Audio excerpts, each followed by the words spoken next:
On ne peut pas courir plus vite que celui qu'on suit. Et c'est devenu un jeu pour moi. Parce que parfois, quand je voulais savoir exactement qui étaient les concurrentes qui étaient sur mon cul, comme j'aime bien le dire, je sortais un faux produit et je regardais qui le sortait en premier. Et pendant qu'elles étaient concentrées à sortir le produit que je voulais sortir, comme les culottes menstruelles, toutes ces choses-là, je me retournais et je sortais autre chose de l'autre côté. C'était devenu un jeu par la suite. Vous voyez? Parce qu'en fait, j'avais été libéré de la concurrence. Et maintenant, je me suis dit, elles vont toutes se cogner la tête. Mais avant ça, il a fallu qu'il y ait cette leçon. Vous voyez? Il a fallu qu'il y ait cette leçon. Et vous savez comment cette leçon s'est acquise? C'est que quand j'ai entendu ces paroles dans mon cœur, mon âme m'a parlé, je suis resté calme, je suis resté posé, j'ai dit, c'est quoi? Khalas, comme on dit. En vérité, Dieu, il va toujours me permettre d'avancer et peut-être que je dois juste arrêter ce produit ou je sais pas. Dans tous les cas, je trouverai un autre fournisseur au moment opportun. Ce qui s'est passé, c'est que cette fille a vendu exactement le même produit et qu'il n'y a jamais eu les résultats que Djely a eu. À tel point qu'elle a arrêté de vendre le produit alors que c'était exactement les mêmes plantes. C'était exactement la même chose. C'était elle, mon fournisseur. Donc, il n'y a pas eu de grossesse. Il n'y a pas eu les grossesses gémellaires qu'il y avait avec Djely. Il n'y a pas eu toutes ces choses-là. Il n'y a rien eu. Nada, foy, rien. Aucun accomplissement derrière. Ça aurait pu. Dans un autre domaine, ça aurait pu. D'accord? Ça veut dire que ça aurait été des chaussures ou autre chose, ça aurait pu. Mais dans le domaine des plantes, c'est une question d'énergie. Déjà pour commencer. Donc c'est vraiment un domaine dans lequel on ne peut pas faire semblant. Soit tu as la chose pour ça, soit tu ne l'as pas. Donc déjà ça, c'était une chose qui me protégeait. Et deuxième chose, il y a l'aspect où j'étais tellement plus concentré sur ça, j'étais tellement concentré sur l'ouverture de l'institut que je me suis dit, Mago, en fait, qu'est-ce que t'en as à foutre? T'as tellement d'autres produits qui fonctionnent, t'as tellement plein de choses qui fonctionnent que pourquoi tu vas te concentrer sur ça? Et c'est comme ça que je suis passé à autre chose. Donc la prière, elle m'a aidé en fait à transmuter les émotions de peine, de tristesse, d'injustice que je ressentais à ce moment-là. Et un mois après, je me baladais comme ça sur Facebook en pleine nuit et je sais pas pourquoi j'ai tapé plante. Je sais plus, j'avais tapé quoi sur Facebook et je suis tombé sur une dame qui a été justement mon deuxième fournisseur pendant plusieurs années. Et cette femme-là, elle était là et elle me disait que je suis arrivé au moment opportun parce qu'elle voulait arrêter tout simplement de vendre ses plantes parce que sa sœur avait récupéré toute sa clientèle et s'était barrée avec son portefeuille client et elle avait tout perdu. Donc, la résonance vous montre finalement que nous attirons ce que nous sommes. Il n'aurait jamais d'ailleurs fallu que je cherche cette personne-là dans cette fréquence-là, parce que finalement, ce qui s'est répété, c'est que après, elle aussi, elle s'est inspirée d'une idée que j'avais, le système de revendeuse, et elle s'est dit que j'avais un marché qui était tellement grand sur la France qu'elle a mis une de ses revendeuses sur la France. Ça n'a pas eu lieu, mais en tout cas, ça n'a pas pu fonctionner comme elle l'espérait. Mais quoi qu'il en soit, ça n'empêche qu'il y a eu une intention de récupérer le marché ou autre chose. Donc faites très attention à la résonance et aux choix et aux décisions que vous prenez dans votre vie quand vous êtes dans des moments où vous vendez. Oui, je vendais en Guadeloupe, je vendais partout dans la France, aux Antilles. Vraiment, c'était le succès au sommet. Ok? Donc faites attention parce que finalement, vous voyez, moi j'étais en mode, il me faut absolument trouver quelqu'un pour remplacer celle que j'avais. Et j'étais dans un état de manque en fait quand j'ai trouvé ce fournisseur, ce deuxième fournisseur.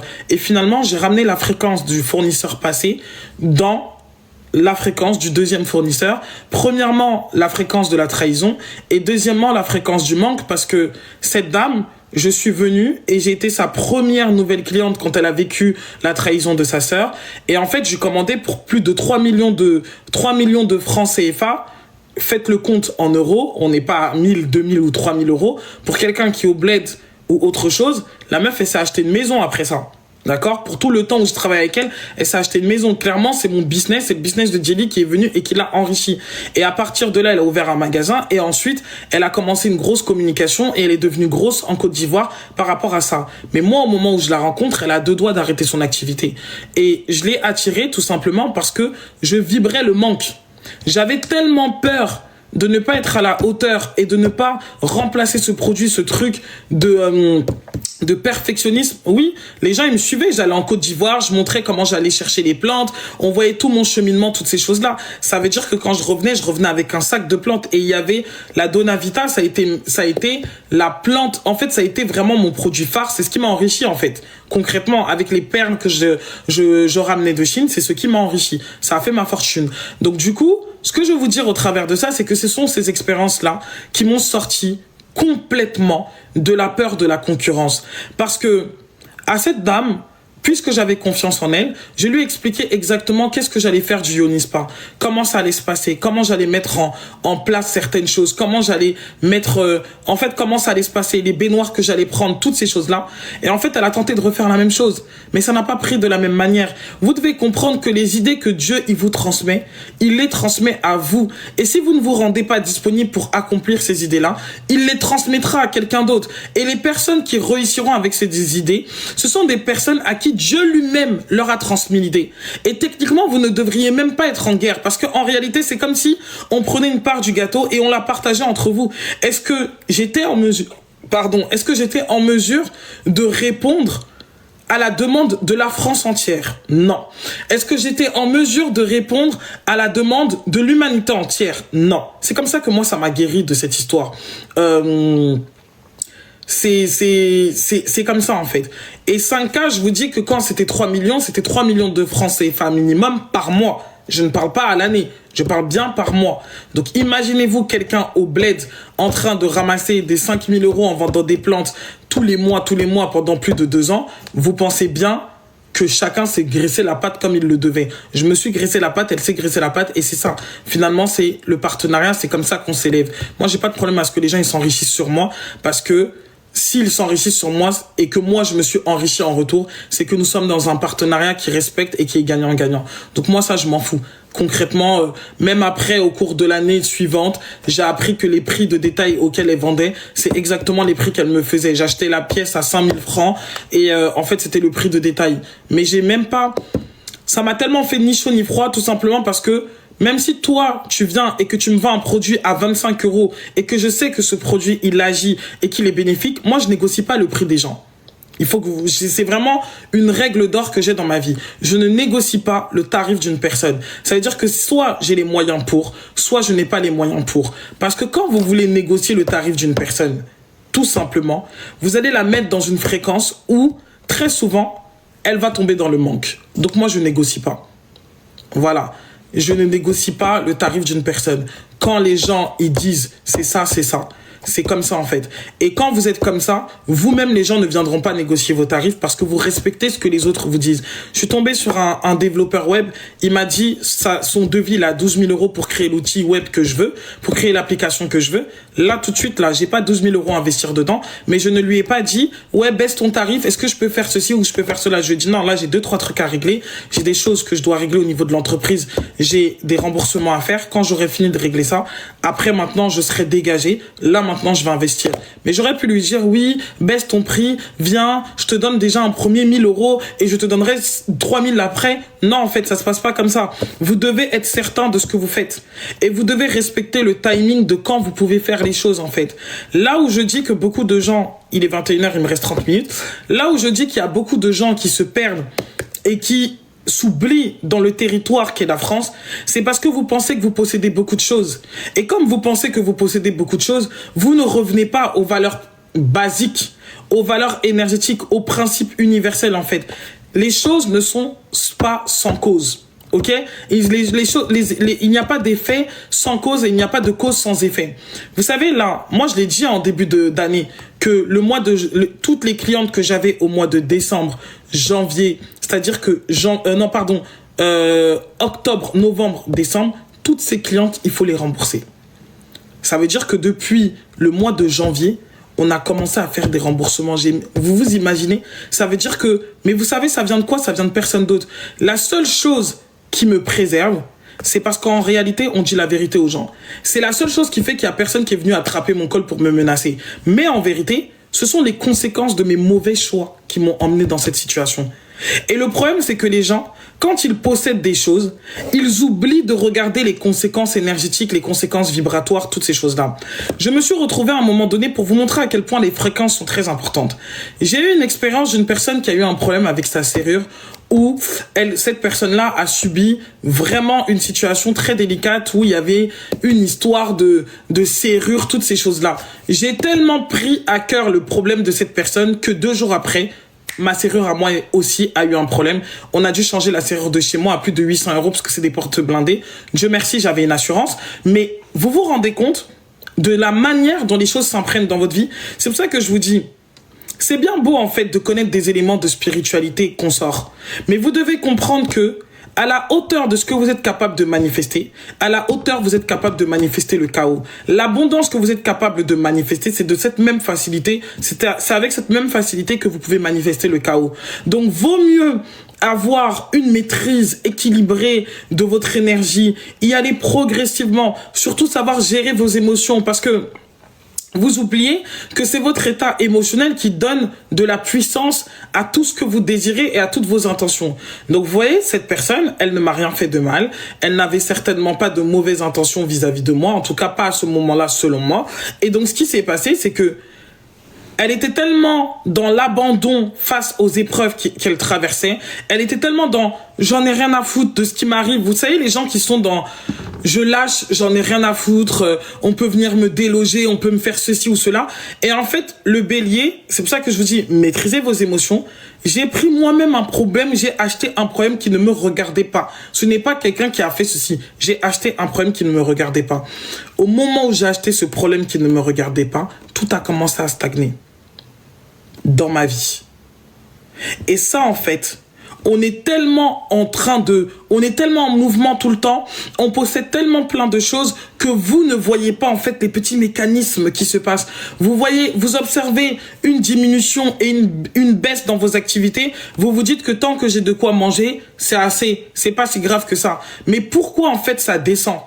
Après, il y a les gens qui disent « Oh non, mais l'argent part et vient ». L'argent ne devrait pas partir et venir. L'argent devrait venir, se multiplier et circuler. Il y a une différence entre circuler et partir. C'est ça que les gens ne comprennent pas. C'est-à-dire que là, quand tu écoutes les personnes qui veulent justifier, ça veut dire que même écouter certaines choses ne sont pas bonnes pour nous. Mais vraiment, joli business, surtout si tu es une personne qui fait un travail spirituel sur toi, ce qui protège les gens qui sont inconscients, c'est qu'ils sont inconscients.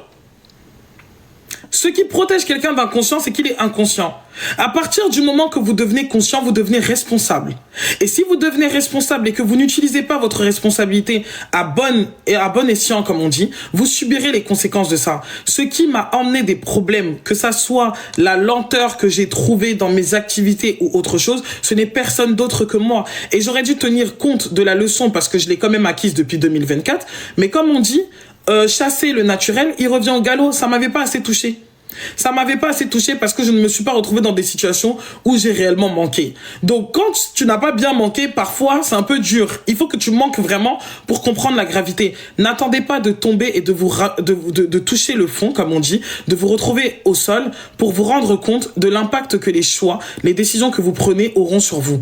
Toutes les causes que vous mettez en place dans votre vie produiront des effets. Ça veut dire que si demain, quelqu'un se lève et commence à m'insulter et à dire que ouais, toi, t'as fait ci, toi, j'avais rendez-vous avec toi, tu l'as annulé, je sais pas quoi. La personne, elle sera dans son bon vouloir, elle sera dans sa bonne raison et elle sera clairement alignée avec son état et je serai en mode je respecte parce que ça ne sera que la conséquence du fait qu'au moment où je devais me concentrer sur moi et que je devais mettre 100% mon attention sur ma seule et unique personne, je me suis dit oh, un trop plein d'énergie. Oh bah elle veut pas utiliser son énergie. Oh bah elle veut pas. Oh bah elle est en danger. Bah je vais prendre mon énergie et je vais la donner à ceux qui en ont moins. Mécanisme de sauveur. C'est la raison pour laquelle je suis devenu extrêmement drastique au sujet de sauver les gens. C'est vraiment la plus grande leçon de ma vie. Parce que finalement, qu'est-ce qui s'est passé? C'est que dans l'observation que j'ai faite, à l'instant où j'ai retiré mon énergie, la personne a retrouvé son état de base. L'état dans lequel elle était avant que je sois rentré dans sa vie. Et ça, c'est quelque chose que je n'avais pas compris en fait. C'est quelque chose que j'avais pas, je pigeais pas. Et vous savez, on le comprend inconsciemment parce qu'on dit, ouais, quand je sors de la vie de la personne, le chaos, il arrive. Mais le chaos arrive parce que c'était ta lumière qui portait sa vie. Le chaos arrive parce que tu partageais ta chance. Le chaos arrive parce que, au lieu de laisser les autres prendre leurs responsabilités, toi, tu disais, non, je vais le faire pour eux. Donc, quand cette personne s'est retrouvée dans la merde, j'ai considéré que c'était moi qui devais faire quelque chose parce que la personne ne voulait pas se confronter à la merde qu'elle avait créée dans sa vie. Et moi, par amour, j'étais là à vouloir faire la gentille. Il n'y a pas de gentillesse. C'est de la bêtise. En réalité, c'était au fond de moi un besoin de légitimité vis-à-vis de Dieu, certainement un côté religieux chez moi qui n'avait pas été réglé. Vous savez que j'étais chrétienne. Donc, de temps à autre, je me sens un peu comme Jésus. Je me sens un peu comme Jésus. Parfois, j'ai des mécanismes chrétiens qui reviennent. C'est-à-dire que je fais pas exprès. Je sors de la logique et je commence à vouloir faire des choses qui ne relèvent pas de la logique. Ne vous inquiétez pas. Donc quand je dis chèvre à quelqu'un, moi-même je me suis regardé dans la glace et je me suis dit, tu es une chèvre. Tu comprends? Tu es une chèvre. Ça, c'est les comportements des chèvres. Voilà. Ça va aller. Tu as mal? Ça pique. Vous savez pas? Quand j'écris dans mon carnet, c'est moi face à moi qui écrit. On pourrait penser que j'ai des troubles de la personnalité. Je vais écrire dans mon carnet. Je constate avec beaucoup d'amertume, voilà, je constate avec beaucoup d'amertume la douleur que ça emmène que de ne pas ressentir de reconnaissance. Ensuite, tu vois au milieu de la page, tu vois après j'écris, mais cela dit, ça reste ma responsabilité. Personne ne m'a rien demandé. C'est de moi-même que j'ai pris mes pieds et que je me suis déplacée dans un problème qui n'était pas le mien. Pourquoi vais-je me lamenter sur moi? Donc ne vous inquiétez pas, je me traite avec la même balance. Je me traite avec la même balance. Vraiment, si quelqu'un rentrait dans mes carnets secrets, il serait étonné. J'ai certainement 3 personnalités. Parce qu'il y a la personne qui dit oui, c'est très grave ce que tu viens de faire. Et il y a l'autre personne en moi qui dit, tu vois, je t'avais dit, sors de ces problèmes. Après, il y a une autre personne qui dit, mais je comprends. Mais je pense que c'est vraiment le Sagittaire qui dit, non, ça va aller, princesse. Mais le Sagittaire, il est là pour m'apaiser. Vous voyez, moi, je me vois en 3 dimensions. Donc, j'ai une part de moi qui dit, ça va aller, t'en fais pas. Et malgré que je passe des épreuves, cette part de moi me permet de vivre pleinement la joie au travers de ces épreuves. Mais quoi qu'il en soit, j'assume les conséquences de mes actes. Je les assume, je n'ai pas le choix. Et en fait, on va pas, je pense qu'on fait tout pareil en vrai. Mais vraiment, en fait, il faut arrêter de se cacher derrière l'émotion. Personne ne m'a demandé. Et vous savez, ça m'a tellement giflé cette histoire que ensuite j'ai eu une expérience vibratoire avec une personne de mon entourage, qui est toujours mon amie d'ailleurs, où elle avait un problème avec sa mère. Et moi, j'étais tentée de donner mon avis. J'étais tentée de me mêler de ce problème. Jusqu'à ce que je sentis mon âme me rappeler que récemment, tu t'es retrouvé dans un problème où pour changer la serrure de la porte, il a fallu 1 mois. Et mon âme m'a rappelé que, ma chérie, là où tu t'en vas, tu vas pas croire. Tu n'as qu'à fermer ta bouche et puis tu vas t'asseoir et puis tu vas laisser. Donc, au début, j'étais vraiment dans une détermination de sauver l'autre. Et puis, je me suis rappelé de la personne ingrate que j'ai rencontrée avant de cette expérience-là. Après cette ingratitude, la manière dont l'ingratitude là m'a blessée, je me suis dit, princesse, à un moment donné dans la vie, il faut yoki, hein, comme ils disent les Congolais, s'il te plaît, comprends ce qui t'anime. Tu comprends? Peut-être que tu as un problème spirituel qu'il va falloir régler. La radiesthésie m'a beaucoup aidé parce que je fais beaucoup d'analyses sur ma propre personne, je vous l'avoue. Donc, il faut yoga. Ok, merci.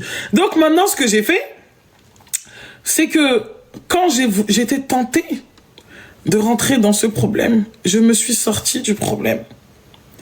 Quand je suis sortie du problème, le lendemain, j'ai dit, Mago, en vrai de vrai, hein, j'ai été trop prise dans les émotions parce que je t'aime tellement beaucoup que j'ai vraiment envie que tu sortes de cette situation. C'est pas un rejet ou un abandon de ma part, hein, parce que c'est comme ça que je le voyais à ce moment-là et je comprends pourquoi. Mais c'est pas ma responsabilité de te sortir de la situation dans laquelle tu te trouves. Tu dois toi-même prendre conscience de ce qui va et de ce qui ne va pas.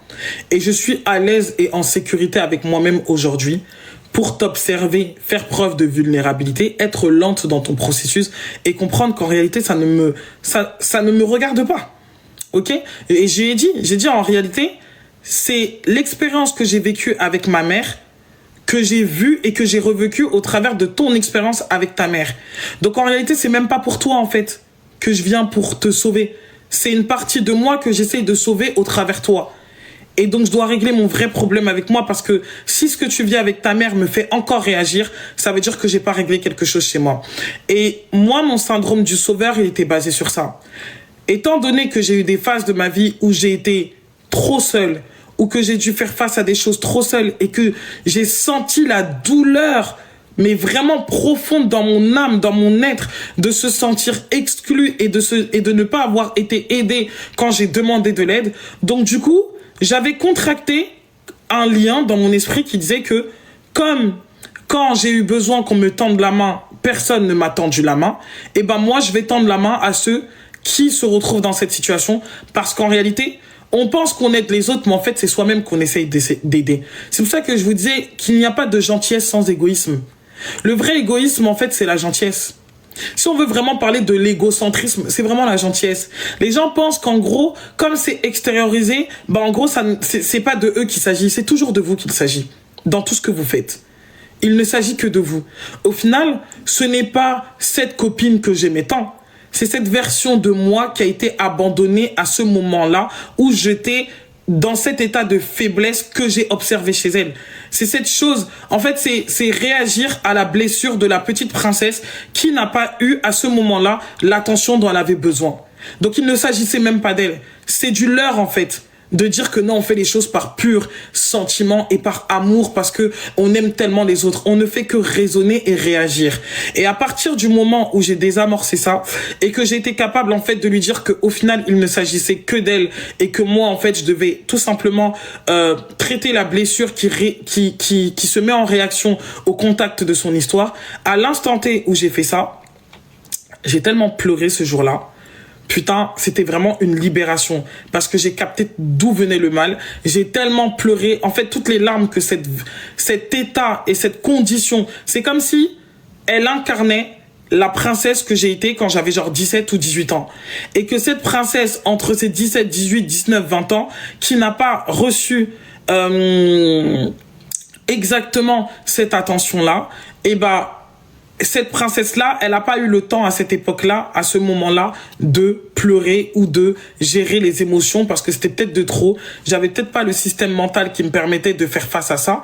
Et donc, du coup, c'est ce jour-là que j'ai pleuré. Alors que elle-même, la personne, elle n'était pas dans ce drame-là. C'était pas si dramatique pour elle c'était pas si dramatique pour elle, la situation. Mais j'ai tellement pleuré que j'ai compris qu'il s'agissait de moi. Et ça a vraiment libéré mon âme. Et après ça, ce qui s'est passé, c'est que le fait de lui avoir rendu la responsabilité et que, avec les filles, on lui a dit, tu sais, nous, on est consciente de ce que tu vis et du danger dans lequel tu te trouves parce que nous l'avons déjà vécu et que nous l'avons quelque part surmonté ou en tout cas, nous l'avons fui d'une quelconque manière. Mais toi, t'es en plein dedans. Et je pense, et en fait, on doit accepter le fait que tu dois ouvrir les yeux par toi-même. Et c'est ok, en fait. Genre, notre relation amicale ne dépend pas, en fait, de ta capacité à ouvrir ou pas les yeux parce qu'au final, t'es pas toxique pour nous, en vrai. Donc, c'est ok. Et donc, à la suite de ça, les yeux se sont ouverts tout seuls. Et le fait de lui avoir dit simplement la vérité sans tenter d'interférer dans son processus de cheminement, ça a été beaucoup plus puissant que n'importe quelle transformation que j'ai pu voir parce que ce qui s'est passé par la suite, c'est que elle a eu une prise de conscience, elle a commencé à s'affirmer et en plus elle a trouvé un emploi exactement, mais je vous dis ça, c'était à 2 semaines d'intervalle entre la conversation qu'on a eue, la vérité qui a été posée et ensuite quand elle nous a dit, elle a trouvé, parce qu'on lui disait, là, l'objectif pour toi réellement, c'est de sortir de cette maison, genre de bouger parce que l'environnement est véritablement toxique, mais en vrai, c'est pas à nous de te chercher un taf, c'est pas à nous de te trouver des solutions, c'est toi-même qui dois t'en remettre à toi-même et quand quand dans ton inconscient, tu auras pris la décision de partir, la porte s'ouvrira et tu verras que le chemin, il va se dessiner. Et bah, c'est ce qui s'est passé, elle est restée dans son processus et 2 semaines après, elle a trouvé un emploi dans un domaine vraiment super niché, avec un salaire au-dessus, mais vraiment de ses attentes, parce qu'on parle pas de salaire en dessous de 3000, on parle vraiment au-dessus. On attendra qu'elle-même puisse venir se révéler publiquement et raconter son témoignage, parce que je pense que ça doit être mis en lumière. Et en dehors de ça, le contrat a été signé. Elle va démarrer et naturellement, en fait, derrière ça, elle va trouver son appartement, elle va partir. Et entre-temps, le fait qu'elle ait pris la décision de se dire qu'elle partait, c'est pas Princesse qui est venue lui trouver un truc comme je voulais le faire. Ouais, je te donne un poste au niveau du cabinet. Je cherche à faire quelque chose pour compenser l'action ou l'inaction ou l'inertie dans laquelle tu te trouves. Vous devez comprendre qu'il y a des gens que l'inertie les protège. C'est leur manière pour eux de faire face à ce qui se passe. Ok, c'est leur mécanisme et c'est ok. Et je sais que pour des personnes qui sont signes de feu, c'est compliqué pour nous d'observer des gens qui deviennent inertes face à l'épreuve. C'était très difficile pour moi d'observer quelqu'un qui est en danger et qui n'a pas de réaction, qui fige face au danger ou qui fusionne face au danger. Mais ça a été aussi ces deux personnes que j'ai eues parce que pour moi, c'est l'expérience en réalité de pile et face. J'ai eu la version de la personne extrêmement, finalement, ingrate et consort. Et ensuite, j'ai eu la version de la personne qui est en mode, je prends mes responsabilités et ok, en fait. Ce que tu dis, c'est ok, je prends ce que j'ai à prendre dedans et je rejette ce qui n'est pas pour moi. Et finalement, les deux expériences que j'ai vécues là, c'était durant finalement ce début d'année, m'ont tout simplement permise d'accéder à une vérité et à une compréhension profonde sur le mécanisme humain et de comprendre qu'il y a des gens, l'inertie, c'est leur mécanisme.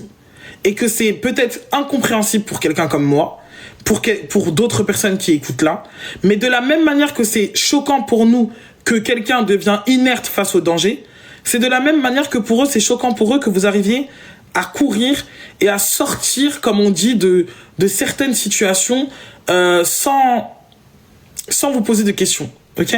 Donc, Beautiful ta coupe, merci pour les compliments, c'est gentil. Donc du coup, franchement, ça a été la grande leçon et j'ai décidé de pratiquer le détachement. Pour ceux qui en tout cas ont ce problème, ce que j'ai commencé à faire, c'est que tous les matins, je ressente mon attention sur ma seule et unique personne. Parce que quand vous avez été habitué à être aussi le pilier en grandissant, le pilier au milieu de vos amis, le pilier au milieu des personnes, le pilier au niveau familial, où c'est toujours vers vous qu'on se tourne parce qu'on estime que vous êtes la plus intelligente ou même si vous n'êtes pas la plus intelligente, vous êtes la plus fiable. En fait, vous avez tellement l'habitude de soutenir quelqu'un que ça devient un mécanisme automatique. Limite, c'est comme si votre inconscient ne demande même pas à votre conscient l'autorisation avant de soutenir. Est-ce que j'ai assez d'énergie pour le faire? Est-ce que j'ai vraiment de la prédisposition à le faire? Est-ce que j'ai envie de le faire? Est-ce que je suis juste dans le plaisir de me dire ok, j'ai envie d'accompagner ce processus? Est-ce que j'ai envie? Et franchement, le fait d'avoir compris ça, non seulement j'arrivais déjà à dire non, mais là j'arrive à dire non sans aucune, mais même pas 1% de culpabilité. Et en fait le non, il est tellement non que je me justifie même pas. C'est-à-dire que il y a même pas le petit grain. Vous voyez, quand on est dans le process là, au début tu te justifies, après tu te justifies moins. Là je suis arrivé à un stade où je me justifie même pas. Tu veux pas. Si le fait que je dise non, ça te pousse à ne plus m'appeler, ne m'appelle plus jamais. Vraiment, va au but, va au fond du projet. Vous voyez? Donc et quand on vient nous tendre la main, ça nous fait bizarre. C'est justement ça. Il faut pas confondre empathie et compassion aussi. Effectivement, la compassion, justement, c'est la capacité de ressentir la situation d'une personne sans pour autant s'attacher. Ce n'est pas mon histoire. Au final, j'ai pris cet exemple parce qu'il illustre parfaitement la différence entre l'empathie et la compassion. L'empathie, ça aurait été au début ressentir même de la colère envers sa mère, être frustré pour elle, ressentir en fait genre de l'ignominie, dire putain mais pourquoi elle vit ça, genre ça c'est de l'empathie. Et finalement c'est prendre le combat de l'autre, prendre l'énergie de l'autre, prendre l'histoire de l'autre et se mettre en fait un karma qui ne vous appartient mais clairement pas. Ce n'est pas votre leçon à vous, ce n'est pas votre histoire à vous. Mais la compassion, c'est justement ce que j'ai activé quand j'ai été capable de dire franchement ça me fait de la peine que tu vives ça, c'est ok. Moi en fait ma seule présence c'est assez. J'ai pas à prendre la responsabilité de ta vie, j'ai pas à venir dénicher les opportunités pour toi, j'ai pas à aller chercher pour toi. En gros, ce que je fais sans avoir à me sacrifier, c'est assez. Ce que je fais sans avoir à m'attacher à ton problème, c'est assez. Ça veut dire que quand je suis sortie de cet état, j'étais consciente de la situation et du drame familial dans lequel elle était, mais ça n'avait pas d'impact émotionnel sur moi. Je veux dire que ça ne m'a pas enlevé mon sommeil. Ça ne m'a plus perturbé. J'avais pas des trucs dans le ventre qui tournaient en me disant, mais qu'est-ce qui va lui arriver? Comment ça va se passer? Et en fait, cette froideur, moi, je pense que c'est quelque chose qui est très mal vécu, surtout quand on est issu de familles où les gens ont appris la solidarité comme moyen de survie. Je trouve ça très dangereux parce que vous avez ce truc-là où vous allez avoir, par exemple, votre père ou votre mère. Moi, je sais, par exemple, que ma mère, aujourd'hui, elle est partie rendre visite à mon père. C'est trop marrant parce qu'en fait, elle se plaint du comportement de mon père. Mais elle est quand même partie lui rendre visite parce qu'elle estime il y a une histoire spirituelle et divine où Dieu lui aurait dit de lui venir en aide. Je respecte et je comprends. Donc ma mère, au début, elle était en train de me convaincre. Tu sais, c'est ton père. Nous, en tant qu'Africains, en tant que Bamileke, tu dois savoir que... Et moi, je lui ai dit, maman, je me sauve, ensuite je vois pour les autres. Je me sauve, ensuite je vois pour les autres. Je me sauve, ensuite je vois pour les autres. Donc, ce n'est pas parce que je ne me plains pas que je n'ai pas des choses à régler. Ce n'est pas parce que je ne me plains pas que je n'ai pas des situations à structurer dans ma vie. Et c'est pour ça que je n'emploie même pas le terme problème. Parce que pour moi, j'ai jamais de problème. Déjà, il faut partir de ce principe-là. Si tu peux sortir de chez toi avec tes deux pieds, tes deux mains et avec ta conscience, tu n'as aucun problème. Et quand bien même que tu n'aurais pas tes deux pieds et tes deux mains, tu as peut-être un handicap, mais c'est à toi de savoir si ça devient un problème ou pas. La notion de problème, pour moi, c'est une question de perception. Mais oui, je suis camerounaise. Donc du coup, le truc de me dire, les gens, moi par exemple, comme elle a le besoin d'exprimer ce qui ne va pas, je suis aujourd'hui, avant je ne le pouvais pas. Aujourd'hui, je suis en mesure d'entendre, d'écouter sans entendre. Et je vais écouter, mais je vais jamais dire en fait, il y a ci ou il y a ça, ou ceci ou cela. Parce que moi, je pars du principe que si quelqu'un ne peut pas m'apporter une quelconque aide, je ne vois pas pourquoi je vais prendre le temps de lui expliquer quoi que ce soit. Déjà, c'est ça mon principe de base. Donc, ça veut dire que si je t'appelle parce que je sais que tu es experte dans ce domaine. Ça veut dire que toi, tu sais exactement quoi faire dans ce genre de situation. Et là, ce n'est pas un problème. Et même si c'était un problème, c'est une bombe qui est déjà désamorcée parce que je me tourne vers l'expertise. Je sais que, par exemple, là, j'ai eu un problème avec la famille de ma fille. Et bah, au lieu de mettre ma bouche dedans, je me suis tourné vers qui? Vers l'autorité. Vers la personne qui a l'énergie de basculer les choses, vers la personne qui a la force de se confronter à une armée, vraiment. Donc vraiment, je me suis mise dans mon rôle d'enfant et j'ai dit, je suis dépassée, je me sens comme quelqu'un qui a deux doigts d'étouffer, on veut ma mort, fais quelque chose maman. Là maintenant, elle a joué son rôle parce que dans ça, elle excelle.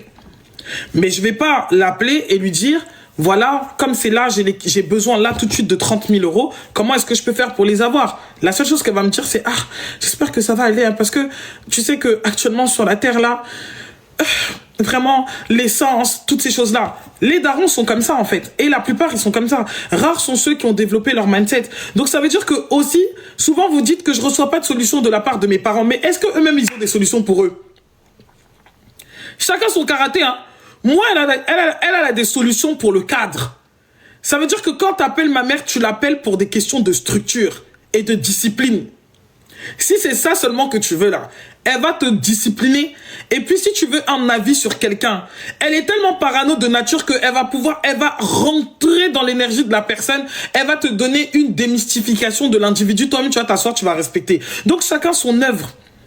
Donc du coup, pour revenir à ce que je vous disais, c'est que quand tu apprends à dire non, les gens peuvent te trouver froid. Ils vont pas comprendre pourquoi toi tu n'aides pas. Genre, par exemple, chez nous, les Bamileke, c'est tellement important de construire la maison du village parce que si par exemple quelqu'un est décédé, on est capable de vous dire qu'il faut quand même construire la maison sur laquelle la personne elle repose. Chose qui est réelle. C'est notre tradition, c'est notre culture. Je ne crache pas dessus et moi j'honore ma culture, je la respecte et je suis très fière d'être Bamileke des deux côtés en fait. Genre c'est l'une des choses, honnêtement, qui me rend les plus heureuses dans ma vie. Et je suis trop contente d'être Bamileke. Je suis pas seulement contente d'être camerounaise, je suis contente d'être camerounaise et d'être Bamileke. Parce que être Bamileke, c'est la Java. en fait, notre culture, notre tradition, elle est tellement riche que quand j'en parle, ça me réjouit toujours. Quand j'écoute nos musiques, quand je regarde nos coutumes. Vous avez vu récemment Biscuit de Mère, là, quand elle allait au village, vous avez vu notre puissance? Est-ce que vous avez vu, en fait? Est-ce que vous avez vu l'énergie dans laquelle elle était? En fait, je sais pas. C'est la royauté, en fait. C'est-à-dire que quand moi je parle de ça, mon âme se réjouit, en fait. Je suis genre, ouf! Donc, c'est beau. C'est beau. Moi, je suis trop fière de ça. Mais ce n'est pas parce que, c'est pas parce que je respecte, j'en suis fière et j'observe ça. Mais pourquoi elle est partie au village? Il y avait un deuil. Et chez nous, les deuils, en fait, vous n'avez pas compris. Chez nous, les deuils, en fait, c'est pas... Nous, on est dans les rituels, en fait. Ça veut dire que chez nous, le deuil, c'est un lieu de rencontre. C'est pas une cérémonie ou autre chose. Ça veut dire que quand il y a le deuil, tout le monde sort. Nous, on a un aéroport, en fait, dans notre zone. Ça veut dire que, vous avez vu un aéroport au village, on a l'aéroport chez nous. On a une province, là, on a Bafoussam, il y a l'aéroport. Ça veut dire que pour nous, vous pouvez pas comprendre. Être Bamileke, c'est un art. C'est un art. J'aurais pas pu m'incarner dans une autre ethnie. Je suis trop fière d'être Bamileke. La seule chose qui me manque, c'est de parler cette langue parce qu'on me l'a pas apprise. Mais quand je vais aller m'asseoir au Cameroun, je vais l'apprendre. Quoi qu'il en soit.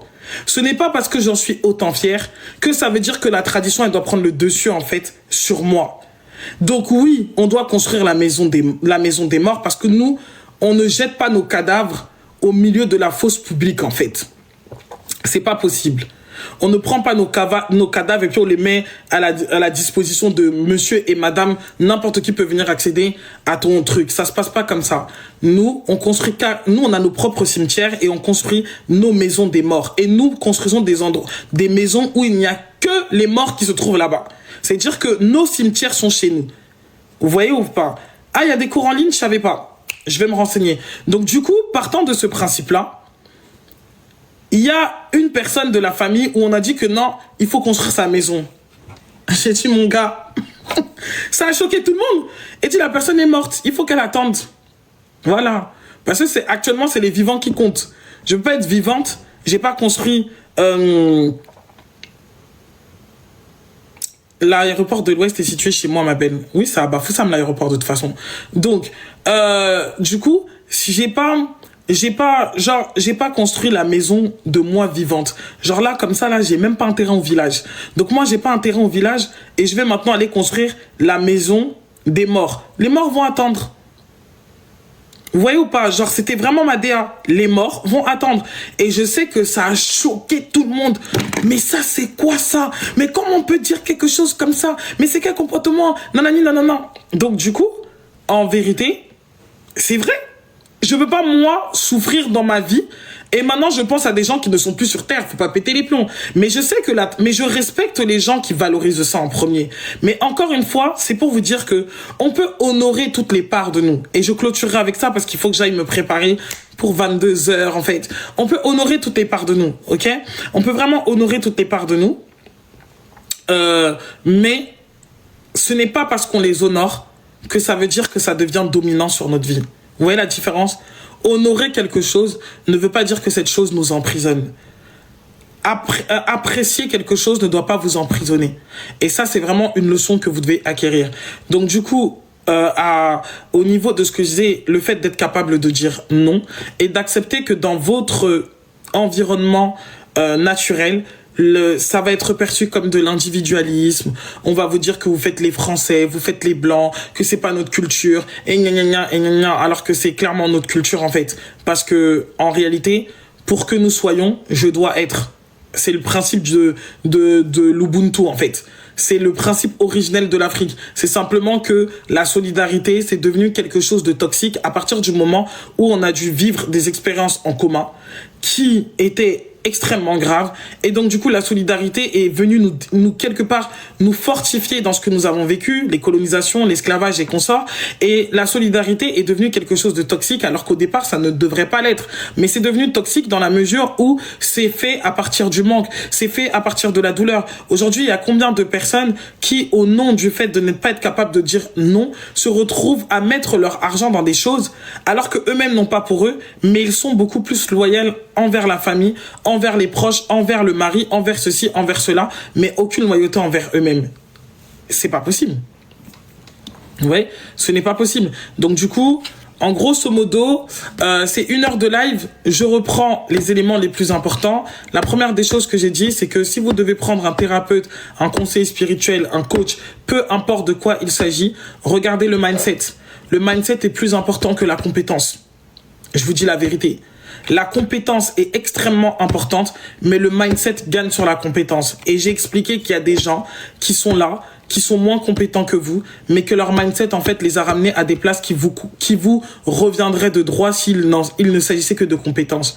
Il y a énormément de gens compétents. Le cimetière est un endroit où on trouve des gens compétents qui n'ont certainement pas toujours utilisé leurs compétences à leur avantage. Je connaissais un homme sage qui disait toujours que l'endroit le plus riche sur cette terre est le cimetière, parce que c'est un endroit où on trouve plein de gens qui sont partis avec des désirs inachevés, des rêves inachevés, des compétences inutilisées. Donc du coup, vous devez comprendre que à un moment donné, les compétences sont extrêmement importantes, mais le mindset est au-dessus de la compétence. L'état d'esprit est plus que la compétence. La compétence peut s'améliorer, la compétence peut évoluer et la compétence même peut se dégrader quand on n'arrive pas à suivre. Donc vous voyez, c'est quelque chose qui n'est pas une valeur statique, qui n'est pas une valeur sûre. Mais le mindset, quand tu as acquis un certain niveau de mindset, tu l'as acquis pour de bon. Même si tu descends un peu, il suffit que tu t'alignes et tu reviendras à ton état de référence. Ton état de référence, comme une fois je disais, quand moi j'ai vécu les expériences que j'ai vécues et que j'étais à plat et que je dis à quelqu'un que j'étais à plat, bah en fait la personne elle va penser que être à plat c'est être gagner 1 000 € ou autre chose. Moi en dessous de 4 000 € je suis déjà à plat en fait. Vous voyez, et je le dis tout le temps, pas parce que je suis en train de vouloir prendre le dessus sur les gens, mais pour vous montrer que c'est un état de référence. Je suis tombé sur une coach qui disait, c'est Béline, elle disait, si vous vous retrouvez, vous entreprenez et que vous vous dites que à la moindre difficulté, vous irez chercher un emploi, c'est que vous n'avez pas la vocation d'entreprendre. Et c'était tellement puissant parce que quand j'ai regardé ça, je me suis dit, mais c'est vrai que à n'importe quel moment de ma vie, j'ai eu des difficultés de ouf. Ça m'est même pas venu à l'esprit. En fait, l'idée même, la conception de me dire que je m'en vais chercher un emploi, ça n'est même pas venu à l'esprit. Ce n'était même pas possible. Et pourtant, il y a des personnes qui ont voulu m'embaucher dans leur entreprise, me payer toutes ces choses-là, mais en fait, c'était impossible dans mon esprit. C'était inconcevable. Pas parce que c'est quelque chose de dénigrant, parce que moi, j'ai vraiment aimé mes années de travail chez les autres, mais c'est vraiment parce que mon esprit n'arrivait même pas à concevoir cette idée. Et c'est pour ça que je vous dis que le mindset, votre conscience, je ne vous parle pas de motivation, je vous parle d'un état d'esprit. Quand on parle de mindset, on parle d'état d'esprit, c'est-à-dire que l'état de votre conscience à l'heure actuelle, votre compréhension profonde à votre sujet, mais surtout votre perception profonde à votre sujet. Le mindset, c'est vraiment tout ce que vous savez de vous, qui est de l'ordre de l'acquis et que vous ne pourrez jamais désapprendre. Vous ne pouvez jamais oublier. Vous pouvez juste un moment laisser la chose s'endormir parce que vous êtes choqué par une expérience de votre vie qui va venir quelque part tout ramener dans un état de drame. Mais dès lors que votre fréquence émotionnelle va changer, dès lors que vous allez libérer les émotions qui sont liées à la difficulté de quand vous êtes tombé, qu'est-ce qui va se passer? Vous allez tout de suite vous remettre à votre état naturel. On ne peut pas oublier ce que nous sommes. It's very more impossible. Ou je sais pas. Bref, en tout cas, c'est impossible. Donc, ce que vous devez comprendre, c'est que, comme j'ai dit au début, choisissez des thérapeutes, des conseillers, du moins des alliés, parce que finalement, ce sont des alliés, c'est des alliances que vous créez. Choisissez des alliés à partir de leur mindset. Quelqu'un est faible d'esprit, vous ne le prenez pas. À un moment donné, j'ai voulu reprendre la designer que j'avais pour Jelly. Genre la fille qui faisait tout ce qui est communication sur Instagram et tout. Je peux vous dire que entre le moment où il y a eu Jelly et récemment quand j'ai voulu la reprendre, c'était en fin d'année, son mindset il allait pas. En fait, son esprit il était tellement limité et petit que c'était impossible. Je disais mais même tes idées, en fait tu peux pas développer des idées qui sont à la hauteur de ce que je veux atteindre parce que ton esprit ne conçoit même pas que c'est possible ce que je veux atteindre. Donc vous comprenez que ce n'est pas la compétence. En termes de compétence, elle est la personne la plus compétente que j'ai rencontrée au cours de ma vie dans le domaine du design. Il n'y a pas son deux en fait. Mais en termes de conscience, en termes de niveau de mindset, son mindset il était trop étriqué.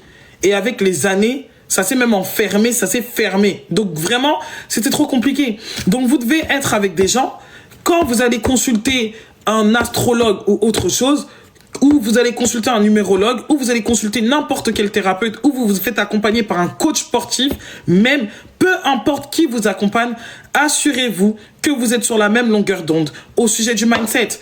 If you poor, you can give me your counsel. Je ne sais pas comment on dit conseil. Si tu es pauvre, tu peux me donner conseil. Tu comprends? Je ne suis pas les conseils des pauvres. Et le jour où j'ai tenté de faire ça, ça m'a emmené dans beaucoup de problèmes dans ma vie. Parce que je vais vous expliquer quelque chose. Pour le pauvre, dès que vous avez un petit problème dans votre vie, c'est forcément Dieu qui vous a frappé. Ok? Parce que le pauvre est toujours un gars religieux ou une go religieuse ou une personne pessimiste. Ok? Donc dans tous les cas, si tu as une petite épreuve qui se présente dans sa vie, il ne va jamais concevoir cette épreuve comme une expérience que la vie t'emmène pour que tu puisses tout simplement devenir plus grande, atteindre plus de choses. Il y a beaucoup de situations que mon mec il a vécu et que la seule chose qui a permis qu'il transmute, c'est que chaque fois qu'il y a une situation qui se présente, je lui dis est-ce que tu te rappelles qu'il y a 6 mois, tu étais plus petit que tu l'es aujourd'hui? Ça veut dire que tu étais moins grand que tu ne l'es aujourd'hui. Et il dit oui. Et il dit, tu sais ce qui s'est passé? Je lui rappelle. L'autre fois, tu t'es retrouvé dans cette situation.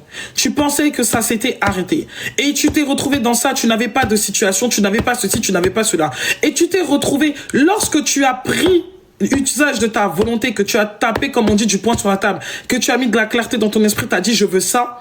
À l'instant T, tu as rencontré telle personne t'a connecté à telle personne. Et voilà comment tu as réussi à résoudre un problème que tu n'arrivais pas au départ à résoudre. Et finalement, en résolvant ce problème, tu as aidé d'autres gens à résoudre ce problème. Je te rappelle que tu es toujours en train de grandir. Et que cette situation que tu traverses là, tu vas la solutionner. J'ai confiance en toi. Dans tous les cas, mon gars, t'es mon assurance vie. Ça veut dire que si je perce pas, c'est ton argent qui va nous nourrir. Donc, faut te concentrer. Donc, ça paraît très marrant. C'est très simple. Mais c'est un principe de vie, en fait. Si il n'y a rien qui se présente à vous comme expérience, parlez en expérience. Oui, je dis ça parce que Milta, il y a beaucoup de gens qui m'ont dit dans ma famille que oh, toi tu es là, ton commerce, toi tu penses que quoi, nanani, nanana. J'ai dit mon gars, si ça chauffe, je suis une bonne femme et puis je suis une belle femme.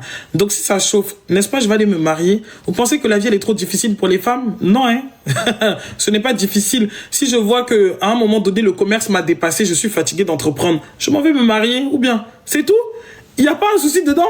En fait, je suis à l'aise dans toutes les conditions que la vie me propose. Donc, moi, je ne comprends pas. L'avantage dans la vie, c'est quand tu sais que si ça chauffe, chauffe là. Tu as quelqu'un de responsable qui peut tenir pour 1 an, 2 ans, 3 ans, 4 ans, 5 ans et pour toute une vie. Donc, toi, tu vas te lever pour me menacer, pour commencer à m'insulter que oh, tu es là, tu changes tout le temps. Oh, occupe-toi de tes fesses, s'il te plaît. J'ai le droit de changer. J'ai vraiment même le droit d'être amoureuse. Mon discernement, ma condition de vie me le permet. S'il te plaît. Donc, j'ai le droit, s'il te plaît, j'ai vraiment le droit de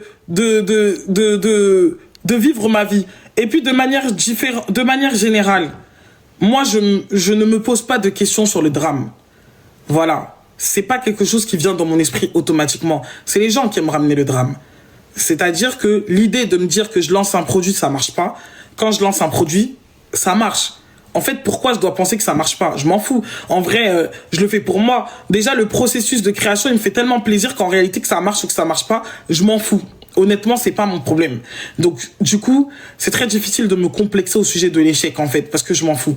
Mais ce qui est intéressant, et ce que je voulais vous dire pour clôturer, parce que là, j'ai pas beaucoup de temps, c'est que il y a quelque chose de très important à retenir au sujet du mindset. Le mindset, ça se transmet. Ok, ça veut dire que plus que des paroles, plus que des compétences, c'est un état d'esprit que les gens vous transmettent. Ne t'inquiète pas, Golden Womb. Tout il est sécurisé. L'état d'esprit, c'est ce qui se transmet. C'est tout ce que vous devez retenir. C'est pour ça qu'il y a des astrologues, des numérologues, des make-up artistes. Il y a des types de personnes pour les gens qui sont leaders de leur vie. Ok? Parce que quand une meuf comme Kim Kardashian, elle s'assoit et on la maquille, elle a envie que la personne qui la maquille ne voit que la grandeur. Ne la maquille qu'avec un état de grandeur. Elle veut que la personne qui la maquille se dise « Moi-même, comme je suis là, je suis une star, en fait. Moi-même, comme je suis là, il faut que ce make-up-là, il soit sur Vogue. il soit dans ceci, il soit dans cela. C'est une collaboration. Vos partenaires, ton esthéticienne, ta coiffeuse, ton coach de sport, ton collègue, tout ce que tu as autour de toi, vous voyez la vie avec des alliances. Et vous comprendrez que si vous voyez les choses sous principe d'alliance, vous n'accepterez plus en fait de vous allier à des personnes qui ne vont même pas là où vous allez ou qui ne conçoivent même pas dans leur esprit qui peuvent une quelconque fois dans leur vie se retrouver là où vous allez. Il y a des gens qui aiment se valider au travers du regard des autres. Ils ont besoin que ça soit des gens de renommée qui les regardent et qui les valident et qui leur disent oui, tu es bien ou autre chose. Faites attention aussi à ce type de personnes. Vous devez marcher avec des personnes qui se valident eux-mêmes. Parce qu'il y a des moments où vous allez vous retrouver dans votre vie, il n'y aura pas de lumière sur vous. D'accord ? Il y a des moments où vous allez vous retrouver, il n'y aura pas de projecteur sur vous. Et c'est dans ces moments-là où il n'y a pas de projecteur sur vous qu'on verra vraiment si votre mindset il est vraiment assis ou pas. C'est pas quand les projecteurs sont sur vous qu'on voit la puissance de votre mindset. C'est quand il n'y a pas de projecteur et que vous continuez à faire ce que vous faites de la même façon que vous l'avez toujours fait, avec projecteur ou sans projecteur, parce que finalement, il s'agit de s'honorer soi-même et d'honorer sa grandeur. Quelqu'un qui ne se voit pas grand ne devrait pas marcher avec quelqu'un qui aspire à la grandeur. Quelqu'un qui ne se voit pas grand ne devrait pas être votre partenaire dans quoi que ce soit. Ok ? Parce que vous allez simplement devenir un écran sur lequel il va projeter tout simplement son mal-être, sa douleur, sa difficulté, son mépris et ses sermons sur le fait que actuellement l'essence coûte cher. On n'en a rien à foutre. Quoi qu'il en soit, on achètera de l'essence. Donc sur ces mots, je vais continuer dans mon groupe privé avec les chères femmes qui sont là ce soir. Je vous souhaite vraiment l'élévation dans tout ce que vous faites. Et surtout, je vous invite, j'ai réalisé un scan là. Allez regarder s'il vous plaît le scan témoin. J'ai même pas besoin de dire ouais nanani nanana. Juste regardez ce que j'ai fait là. J'ai utilisé l'astrologie et l'énergétique. Excellent. Excellent. En fait, excellent. Ça veut dire que excellent. J'envoie à Nosan, j'envoie à Charlotte, j'envoie à mon mec, j'ai fait pour ma fille. Excellent. Excellent. Regardez simplement le scan. C'est-à-dire, moi, je vous demande même pas d'aller regarder. Asseyez-vous, regardez le scan. Lisez comment il est trop bien fait. Je suis fier de moi. Et je tenais à le dire publiquement que je suis très fier de la manière dont j'évolue et dont j'avance. Et vraiment, je trouve que j'ai les moyens de ma politique. Que je suis chaude dans ce que je fais. Donc, j'y vais. Il est en story et il est aussi en lien sur le TikTok. Allez lire, s'il vous plaît, parce que je suis trop contente. Juste lisez et donnez-moi votre retour. Ok ? Donc, prenez soin de vous. Et le challenge, on va le commencer demain. J'espère que vous avez fait quelque chose pour vous aujourd'hui, comme je vous l'avais demandé. Moi, je suis allée faire mes cheveux. Ok ? Je suis allée faire mes cheveux et j'ai mangé du poulet yassa avec du riz. J'espère que vous avez fait quelque chose de différent pour vous.